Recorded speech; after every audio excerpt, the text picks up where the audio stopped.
Welcome to the Building Web3 podcast. Today we're diving into the future of privacy with Privado ID, formerly Polygon ID. By 2030, projections show privacy and digital identity could be a $388 billion market. Privado ID aims to revolutionize digital identity control, empowering you to own your own data and authentication with zero knowledge proofs. Remember, nothing stated here is financial advice.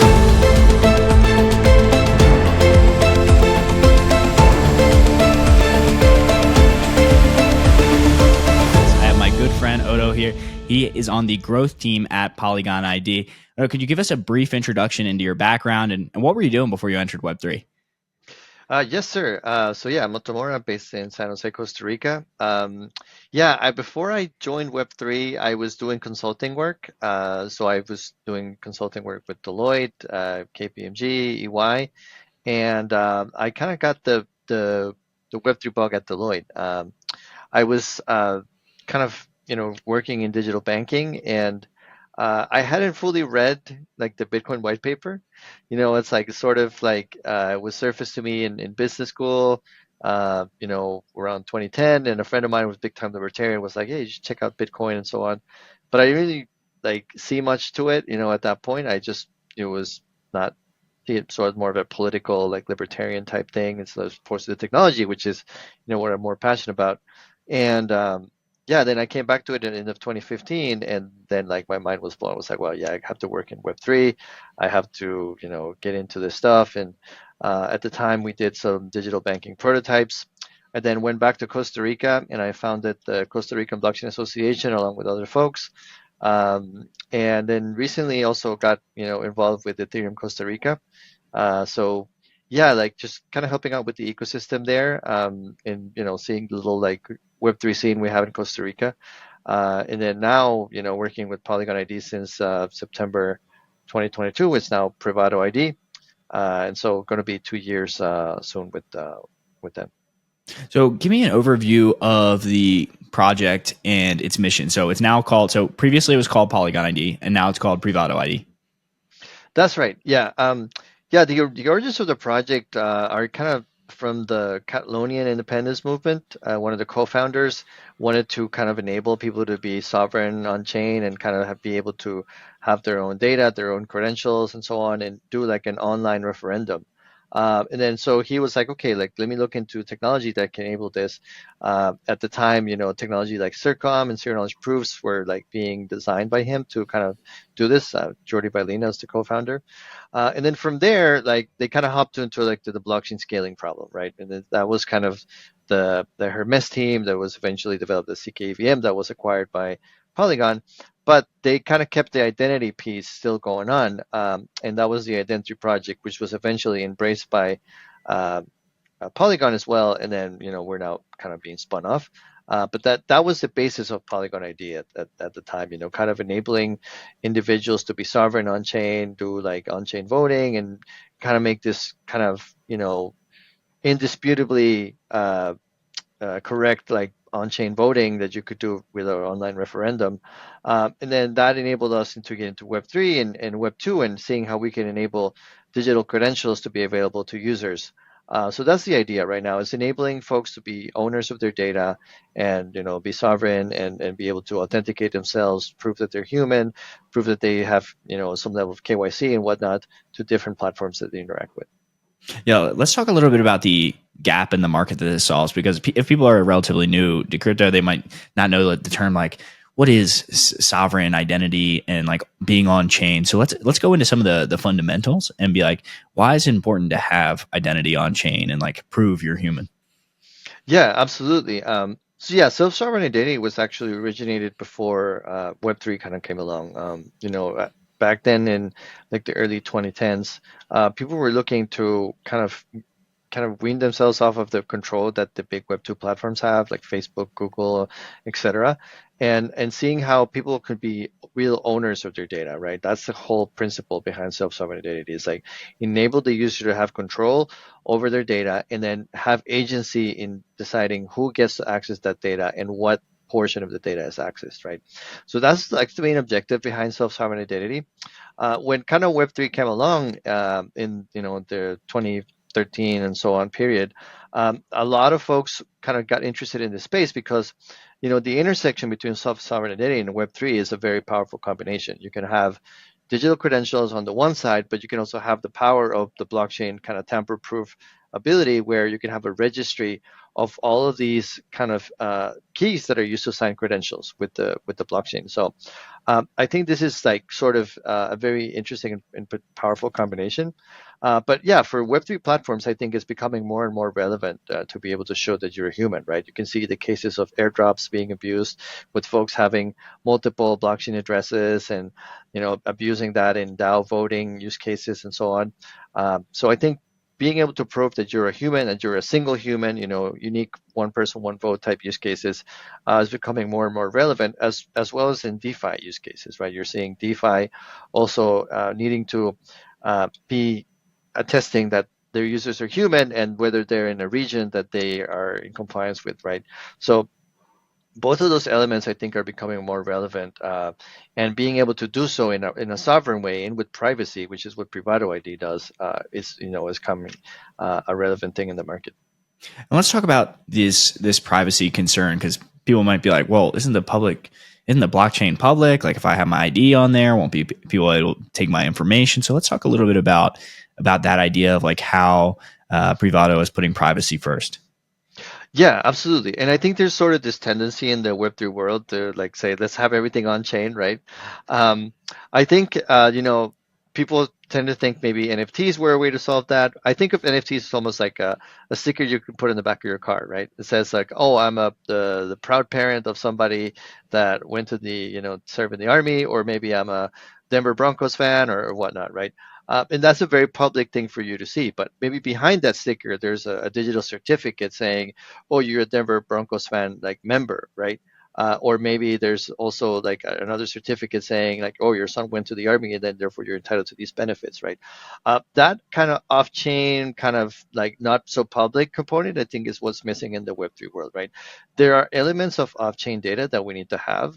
And what's interesting about Privado ID is that you can have that off-chain data, but then you can prove attributes about that data on-chain, right? So I can say via zero knowledge proof, I can show you that I am a Denver Broncos fan and that my membership is in good standing, generate a zero knowledge proof from that credential, and then submit that on chain to be consumed by a smart contract and be used in some other way, so I can get an airdrop for some NFT or some other thing, right? I think this is sort of that interesting element where, you can keep certain aspects of your data private and keep those off chain, and then whether you want to make some elements of that public, you can do so at your own kind of volition, right? Yeah, and let's talk a little bit about, in the abstract, I think sometimes these concepts don't make as much sense. Let's walk through an example or maybe a future state that Privado is looking for. Is it, I get my government issued ID card and then I'm also having some kind of on-chain identity, and then I can sign transactions, and people could be like, that actually came from Jax, like not a deep fake, signed with his keys. Yeah, I mean, one use case that I think is highly relevant right now is asset tokenization, right? So asset tokenization platforms are looking to start to include some element of compliance and proving that their users are human and making sure that, there's a kind of equitable and fair usage of their platform. So what you can use with our platform is you can go to the Privado ID web wallet, obtain your web wallet and get a basic like credential, right? Get a credential from any of the providers in the ecosystem attesting that you are a human, that you are a resident of a given location, right? Once you have that credential, then you can go to the actual, kind of asset tokenization platform and prove that you are a resident of that specific location using our web wallet, which you don't even need to download any application, right? And you can use that credential, prove that you are a resident of that specific location, not reveal any more attributes about what your, where you're living, your address, and so on. Prove so privately just that one attribute, be able to onboard and move forward and be able to, kind of buy tokenized assets. So that's just like a very simple kind of end-to-end use case, but you basically have three actors, right? You have your issuer of the credential that issues you this credential saying that you're a human, that you live in this particular location. You have the identity holder, which you're able to kind of hold your credentials in the wallet. And then thirdly, you have like the third party or the relying party that like uses that data to onboard you. So in this case would be like the DeFi platform that kind of does the asset tokenization and enables you to access that service. Yeah, and interestingly enough, the analogy that comes to mind for me, for people if they're still a little bit lost, is imagine you go to a nightclub and instead of having to hand them your entire ID, you just have an attestation that you are a certain age or you are a certain like characteristic, and you'll be able to enter without giving the entire ID. So that's how I think about it. Yeah, no, I think that's accurate, and you can take it further, right? You can stretch that a little more and say like, okay, like if you're like an on-chain like loaning protocol, right? Can you take that Web2 kind of credit score data and show me that your credit score is between like 500 and 600, so I can give you a loan that has like better interest terms? Like those types of use cases using zero knowledge proof are kind of like the power that we bring, right? Being able to kind of show, a range proof or even show a location proof. Like some of these on-chain DeFi protocols, they want you to prove that you're a resident of this list of countries, right? And only those lists of countries, or maybe you're not a resident of this list of banned countries. So those types of things that are really interesting use cases that zero knowledge proofs kind of lend themselves very well to. So we've got kind of the countries, so KYC, maybe we've got a credit score. There are different kinds of attributes. You talked about how there are some kind of, I'll call them like ratifying agencies or like agencies that will validate that you're a human or validate specific things. Now, how important are those partnerships for Privado ID? They're vital. I mean, you want to have a variety of issuers in your ecosystem, right? We don't subscribe to kind of the WorldCoin view of like we control how you issue your humanity credentials and here's how you're supposed to do it and so on. We actually believe in having an ecosystem of companies that can issue your credentials, right? Some will do proof of humanity, some will do like even different like proof of residency. Others may do more advanced KYC.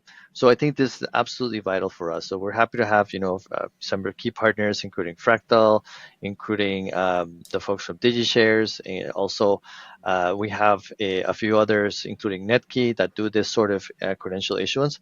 And so the more credentials issuers we can get in our ecosystem, the more robust and usable is the ecosystem, right?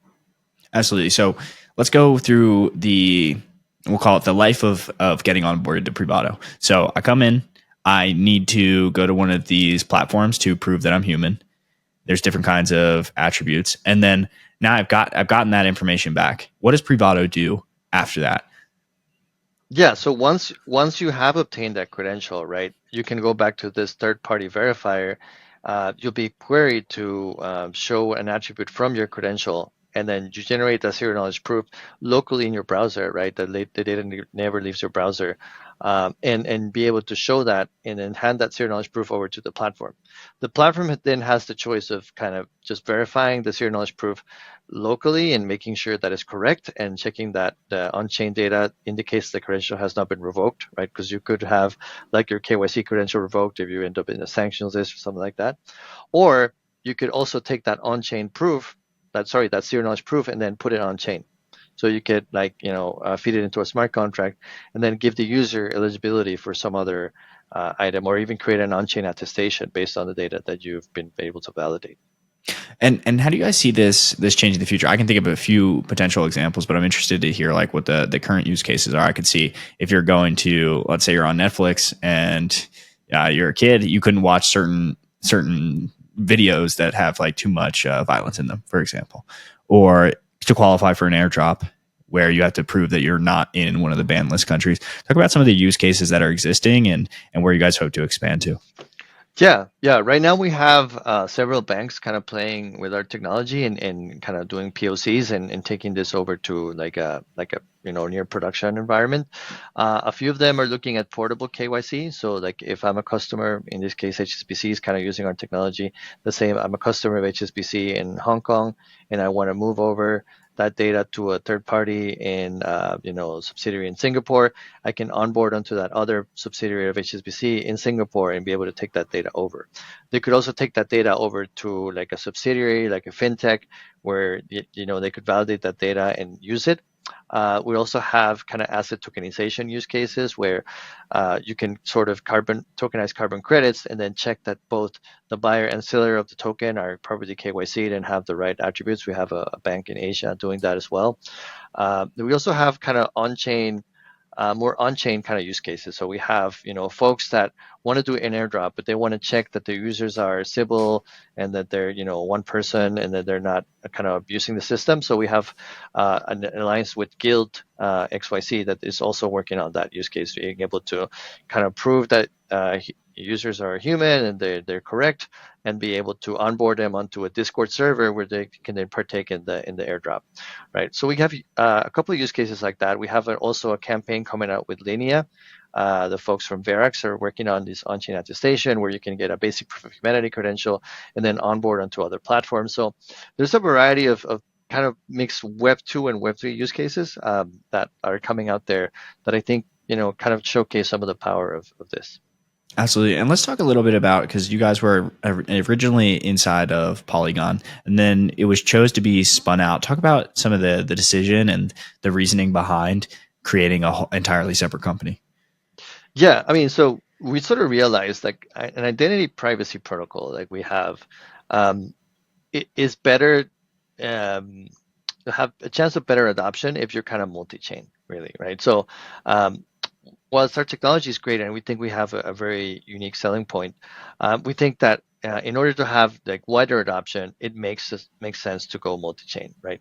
We can't hope that once the Polygon ecosystem is great, that it'll be the only place where kind of private identity will be relevant. So we think that in order to have a wider adoption in Web3, kind of provide a more portable data experience across any of the various EVM chains that you have at the moment, and even beyond that, it makes sense for us to kind of rebrand, spun off, and be able to have more freedom to kind of provide this service to several blockchains. And let's talk about some of the difficulty of going multi-chain, because when you only have to focus on one chain, there's a lot. A lot more of the players, a lot more of the technology underpinning it. Now going multi-chain, are you guys just thinking EVM? Are you thinking past that? So let's talk a little bit about the complexities and how you guys are kind of getting around that.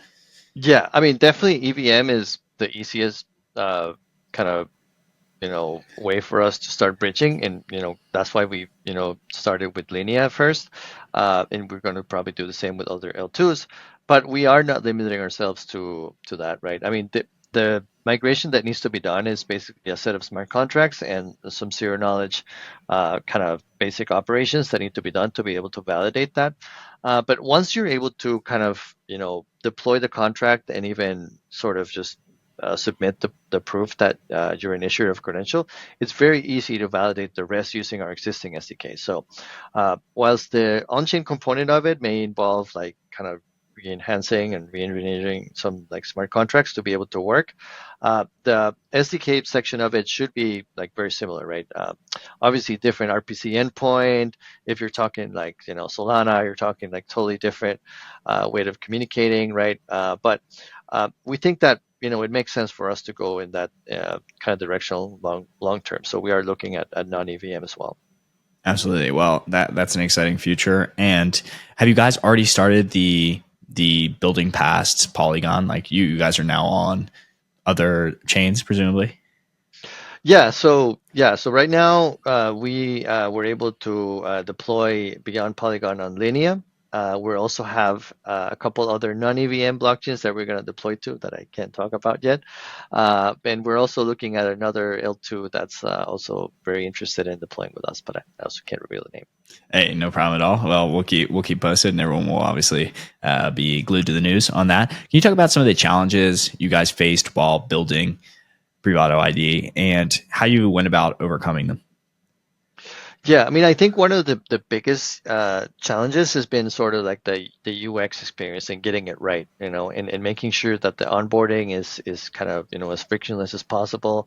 We had this approach in the beginning where we focused very much on kind of users downloading the Polygon ID app and being able to kind of store your credentials there. But even, onboarding and just asking people to download an app is too much sometimes, right? People are very, very lazy. Let's say users are lazy, and so they want an easy and frictionless experience.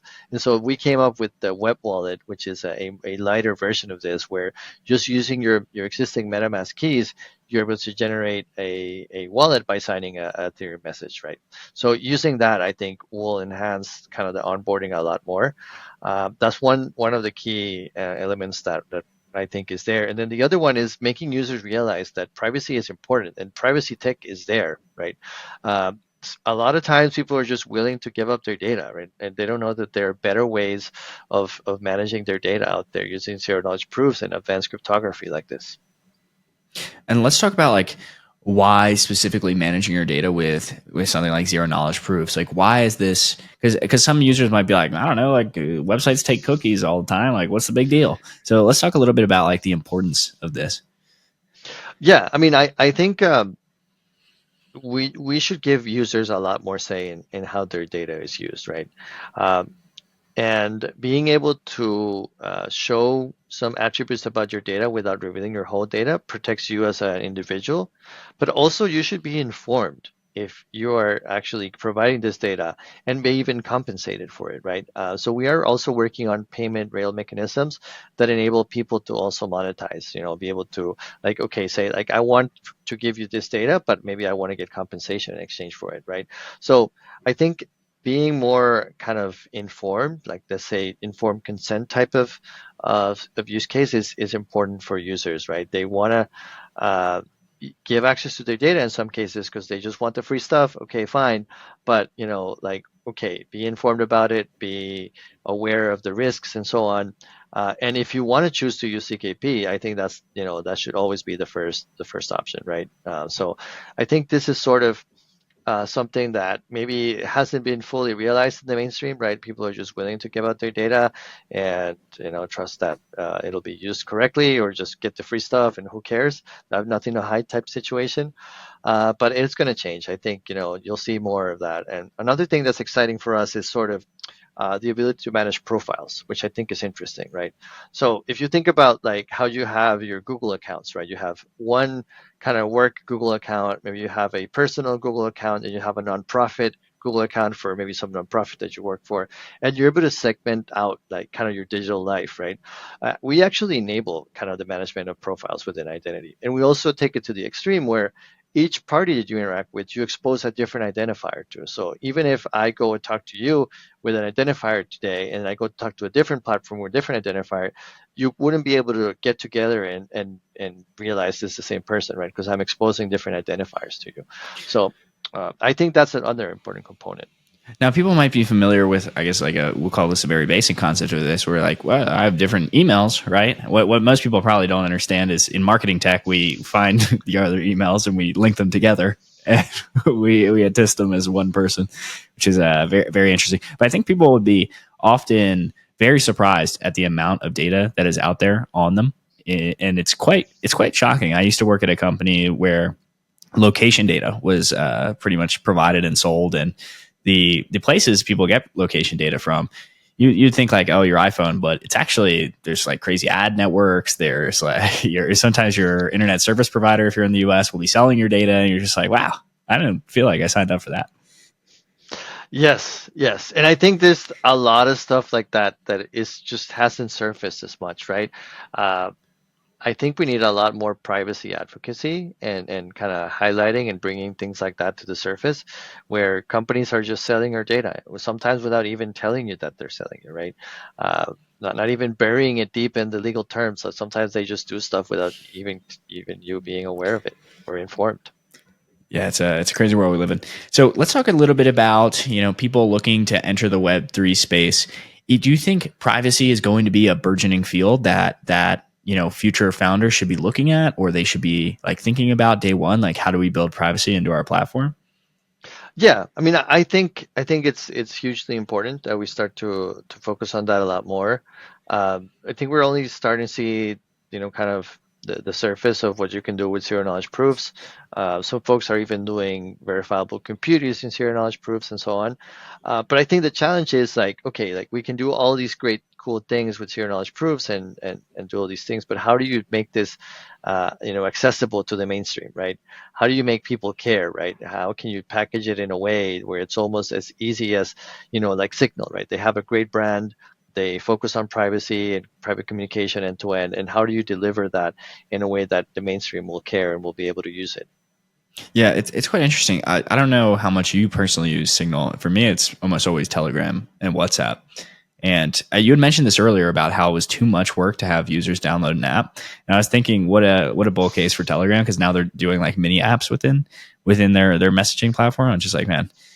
And if people go back to the episode with Hive Mapper, they essentially have like dash cams where they watch things. And they're like, turning on the cam was like too much work to ask of users. So you have to make things really easy when you're creating products for people, because you're at the end of the day creating it for people. Let's talk about some of That's interesting. It also reminds me of the MetaMask snaps, right? You're like everybody's kind of going in this like appification, kind of situation. I think it's just to make things easier, and it's like to actually. I always like to tell people this: it's like, when was the last time you downloaded an app? Why? And then how many times have you actually opened it? Because one, to get people to download an app is hard. We were talking to one of the early marketers at crypto.com, and they were talking about the extensive lengths they went to optimize their landing pages. Landing pages, for anyone unfamiliar, is like, what's the site you go to when you click the link in the email or in some kind of advertisement? They were like, okay, they signed up, but they didn't deposit funds, or, oh, they signed up, but they didn't buy anything. And you're like, why? And just the amount of, I'll call it manpower that goes into, and thinking power that goes into optimizing these things is kind of beyond belief for most people that aren't in the marketing sphere. So you're on the growth team at Polygon ID. Talk about some of the challenges in, like we talked about, getting people to download apps. What are some of the challenges in like growing a product like this? Oh yeah, absolutely. I mean, a lot of the challenges also stem from just how easy it is for developers to use your technology, right? So having like good online documentation, having good onboarding videos, good like kind of educational material is key. Having somebody that's like doing the developer relations and kind of going around the hackathons and kind of and kind of, I'll say, evangelizing them and then making sure that they're knowledgeable about your technology is key. And also kind of realizing that it's sort of a chicken and the egg type problem, right? So who's coming first, right? The credential issuer or the verifier?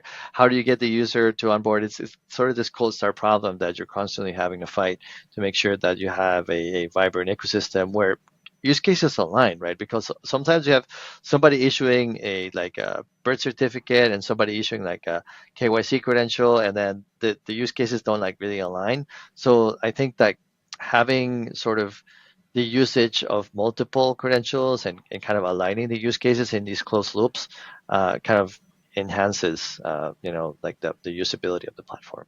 Absolutely. And let's talk about, how you envision Polygon ID or Privado ID in improving or really bringing about the wider adoption of Web3 technologies. Because sometimes, you'll hear this joke that like blockchain is a technology in search of a use case. And to me, this actually does seem like a very formidable use case and not really marketing hype. So talk about how you see this leading to more adoption of Web3 technologies.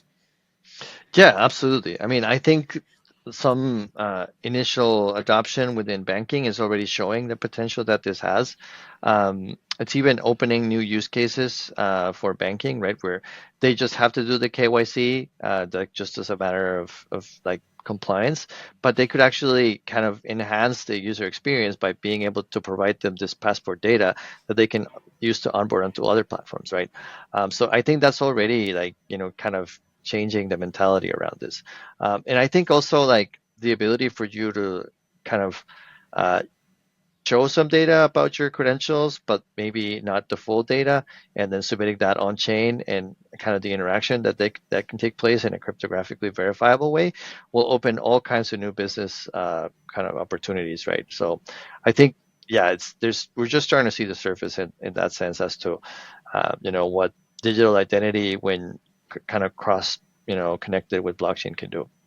Absolutely. And how do we talked about, making it really easy for users to adopt. How do you prioritize community involvement? And has there been any feedback that you guys have taken from the community or from your users and been like, okay, we need to change this? I mean, yeah, the early one on was like just downloading the app was just too much of an ask for users. The other one that we had, which we're kind of currently kind of figuring out, is some parts of the app are more identity and others require you to like use more crypto stuff, like paying for stuff with tokens and so on.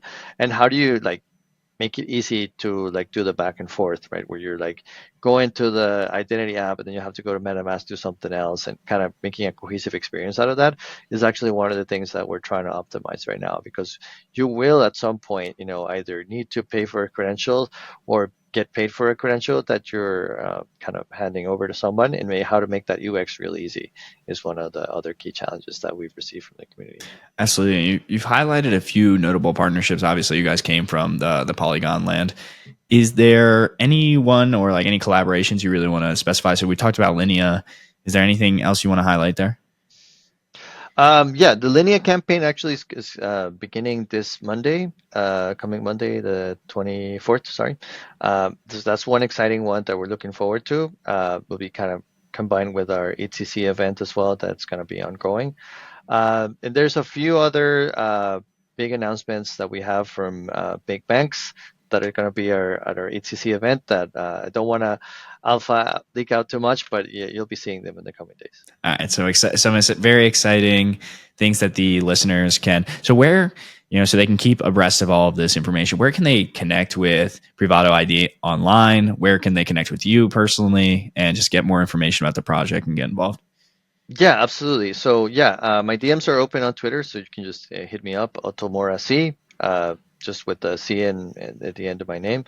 And then also, if you want to learn more about Privado ID, you can go to privado.id, and you'll be able to see our docs there. You'll be able to see like kind of how the ecosystem that we have with the various credentials issuers, and you kind of figure out what's your place in the ecosystem. And you can contact us through our website as well. Absolutely. Well, thank you all for listening. I want you to all go follow Otto on Twitter. Go engage with the company, find out some of the cool use cases. It seems like we're going to have some cool announcements coming up, so stay tuned on that. And thank you for listening to another episode of Building Web3.